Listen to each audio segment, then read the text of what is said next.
Hello and welcome back to Toy Story 3. This is Bio Enchanted, and today we'll be completing the Picto boxes and also the last few bullseye races and get the last few gold stars from all of these. First of all, let's get a barbershop quartet going, shall we?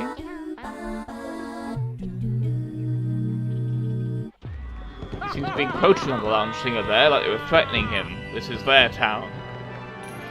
The lounge singer's not actually supposed to really be there, he just kind of wandered in front of the shops, but that was a really cute kind of a thing to have there either way. So let's make a mariachi band now, shall we?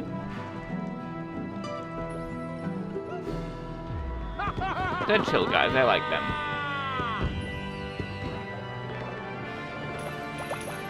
The mariachi band's been done, so what's next? That looks cute.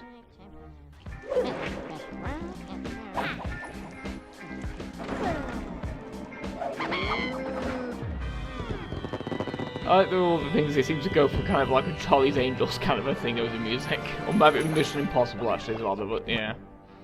I haven't seen a lot of movies generally, so I'm bad at recognizing themes. So let's take John Travolta to a disco, shall we? Seems kind of fitting that it's a disco inferno. I did not intend that, by the way.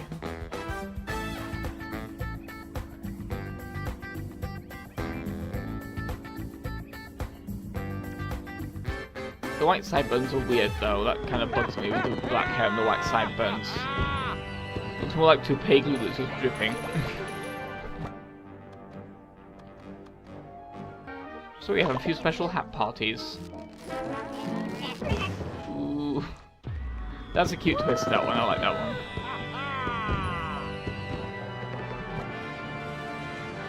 one. The pants are funny too.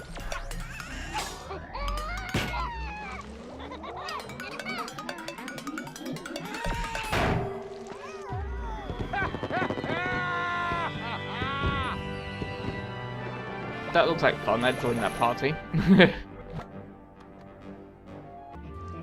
Next, propellers.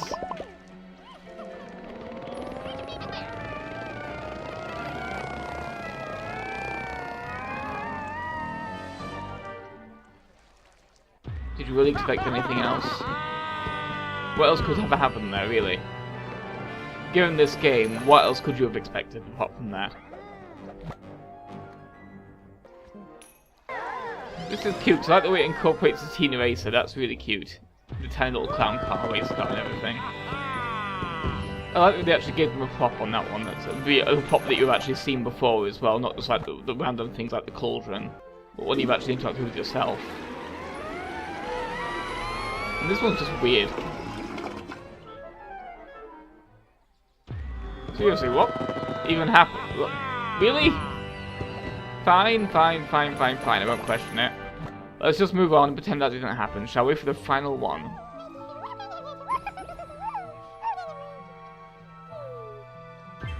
Happy to save her life. And ours, because we finally got all the Pictomatics done. And got a gold star for that too.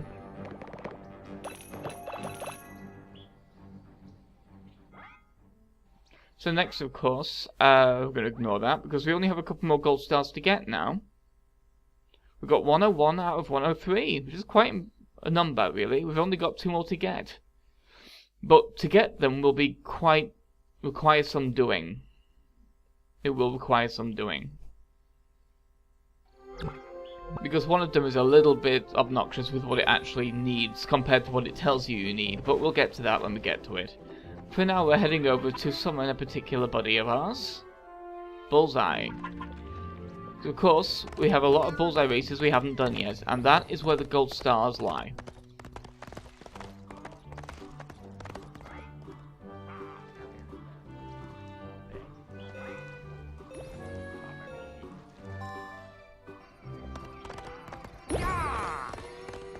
This is kind of a tutorial one, really. It's kind of, I think, it's the first one you intended to do with these races, because it's the easiest and the shortest as well. Move it, Merlin.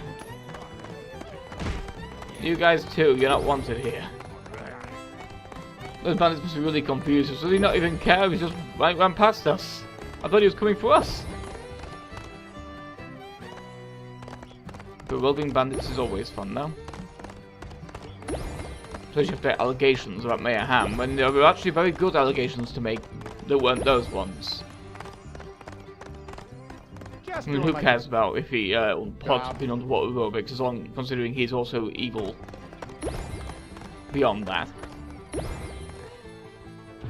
But this also brings us right to Slinky's farm. So we have quite a lot of them to do here. Quite a lot of rally races to play with. First of all, giddy up gallop. Let me guess from the way we're facing, these races that we're doing here, some of them take us to these canyon areas. Although not quite yet. Here he comes again, and ignoring us again, okay. Like the Amoeba boys, I'm just kind of not giving them time of day even. They're just kind of disheartened at this point. Just really? Why are you going to arrest us?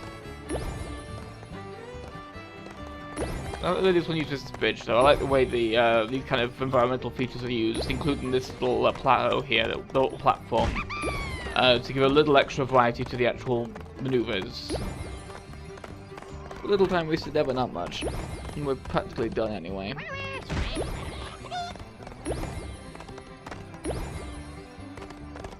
Whoops.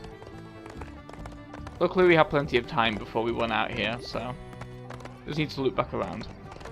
But yeah, some of these can be a little tricky because it's like sometimes you don't quite see the turn until it's a bit too late.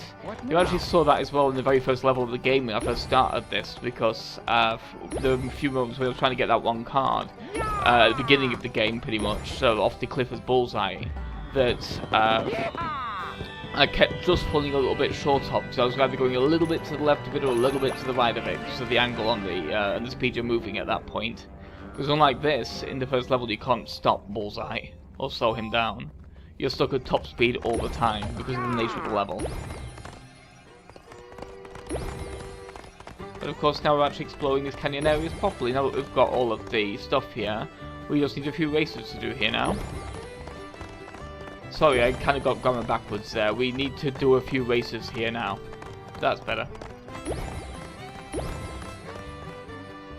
And of course, we need these boxes. I quite like that the boxes have little bullseye rings on them, like the ring race logo. It's cute little way of showing that you need to use them to advance in the race if you get lost. But then again, the race gives you the big red line to follow, so you're never really going to get lost unless you really fall back behind by like a mile. Which is impossible because the line doesn't move forward until you reach it. You'd have to be exceptionally bad at the game. The cows are just... That's just stupid putting an obstacle there. That just... really? A bunch of cows are littering the obstacle course along with boxes as well. It's just a pointless obstacle to put there. Yeah, you may think we need to go up on the things, but you never need to go up on the arches in this area, ever. There's nothing to collect up there. And there's no races that go up along them. They are there just for decoration. I don't know what happened to the camera there. We got stuck on something.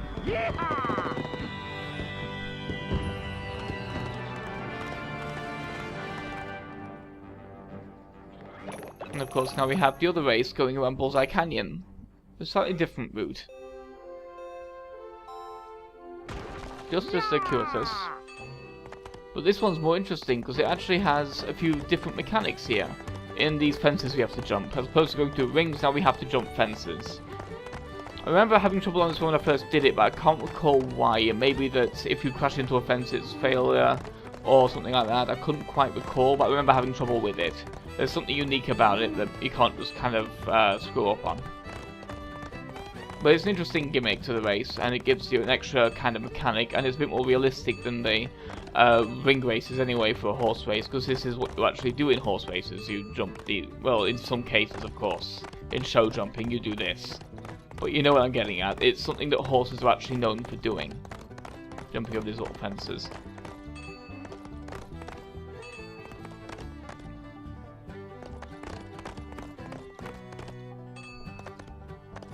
I don't know why I decided to follow the thing here. I could have just gone up that ramp to the right, but I was feeling kind of like an idiot, I guess. So I figured I'd slalom my way up. Which very nearly caused me problems. Luckily, the race is actually pretty much over, I think, here. There we go.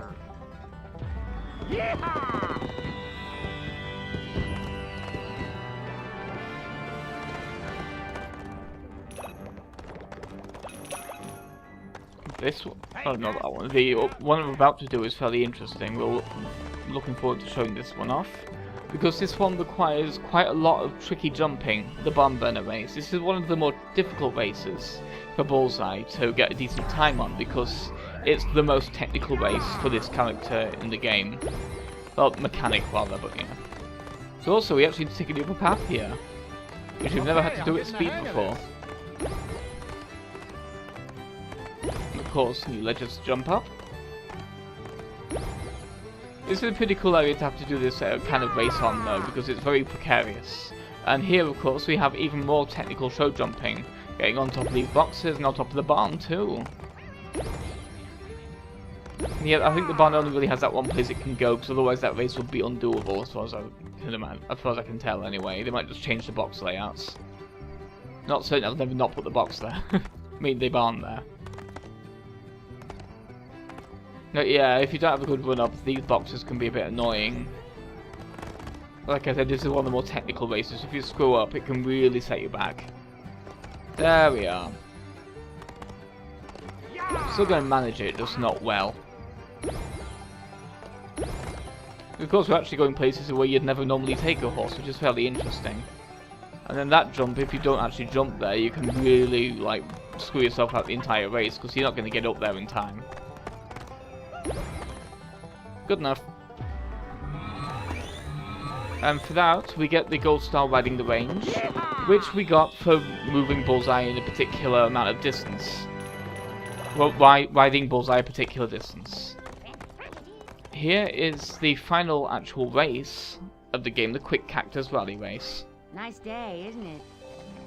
But we're still not going to get the gold star for it to finish things off, because this gold star is somewhat obnoxious, because it lies to you. Well, at least it implies something different. The gold star's name implies that you have to just do all the races. But there's more to it than that. And the description even implies that as well, but or like maybe suggesting you need to get gold stars in each of them or something like that, but it's nothing that straightforward. No, I thought... But we'll get into that when we get to it after this race. But it's a design decision I'm not a fan of. That was a gameplay decision I'm not a fan of, jumping off that cliff there. That was me being stupid. There we go, slow down a little bit. Jump on every single one of those. And now it goes down. Yeah, I do quite like the sound these rings make though. It's a very satisfying kind of noise that it does. And that's really fun. I quite like when things make satisfying sound effects happen. There's the final individual race done. So now we're actually going to have to redo this one a million times, which I've cut all of them out except for this one, because for getting the final gold star, you actually need to complete, or you start 20 races. It's not completing all the races, or winning a race and getting all the golds and stuff, it's just running, you can just grind the same race over and over again for 20 times, it's just such a tedious star. Because you don't even have to win the races, so it just feels kind of pointless to not make it just the few Bullseye races that there are. But, given that, we'll enjoy all this, now that we've got all 103 gold stars. With that, the LP is officially over. A few final thoughts. I generally really enjoy this game, although I probably won't play it again for a while because of the tedious parts. Which of course it does have, it's a licensed game. They're of course going to have a few... And just any game of this scope is going to have some setbacks and some mechanics or design decisions that aren't particularly well thought out or that you just don't personally like. For example, I got around to playing Yakuza recently, the original one, on an emulator, and I couldn't get past the obnoxious shooting mission. But with that, I quite enjoyed playing this game for you. Let's just enjoy all our gold stars, and goodbye. I hope you enjoyed it.